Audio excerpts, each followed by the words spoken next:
সবাই হাতে প্রদীপ নিয়ে চোখ বন্ধ করো। এসো, আজ আমরা সুলেখার আত্মার জন্য শান্তি কামনা করি।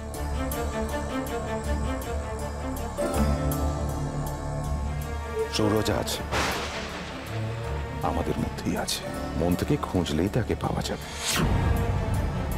দেবী কলাবতী, কি হয়েছে আপনার? কেমন যেন আনমনা লাগছে।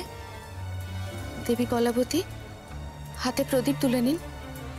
আসুন আজ সবাই মিলে সুলেখার আত্মার জন্য শান্তি কামনা করি। দেবী কলাবতী, কেন কেন উনি কথা বললেন? কেন উনি ও কথা বললেন চিত্রলেখা? কেন বললেন যে সৌরজা আছে? আমি তোমায় বলছি চিত্রলেখা, ওনার ঠিক কিছুতে একটা সন্দেহ আছে।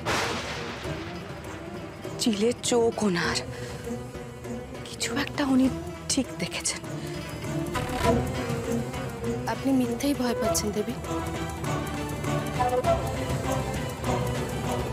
ওনার যদি সেরকম সত্যি কিছু সন্দেহ হতো তাহলে কি আর উনি এতক্ষণে সাংঘাতিক তোলপাড় করে ফেলতেন না? করতেন না উনি।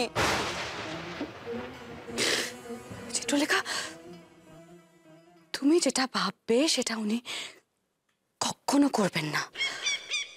আর তুমি যা ভাবতেও পারবে না উনি সেটাই করবেন। বাঘের মতো, পুরো বাঘের মতো হাত পেতে বসে থাকেন। ঠিক যখন তুমি নিশ্চিন্ত হবে ঠিক সেই সময় দেবী কলাবতী,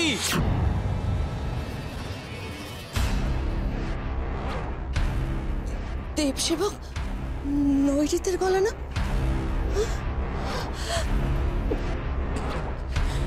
সর্বনাশ, সর্বনাশ হতে চলেছে চিত্রলেখা, সর্বনাশ হতে চলেছে। দেবী কলাবতী, দেবী কলাবতী, প্রণাম দেবী কলাবতী। কি ব্যাপার নৈরিত, হঠাৎ এই সময়? দেবী, আমি গুরুদেবের একটি জরুরি আদেশ নিয়ে এসেছি। গুরুদেব বলেছেন সমস্ত দেবদাসী ও দাসীদের নিয়ে এখনই ললাটক্ষ মন্দিরে যেতে।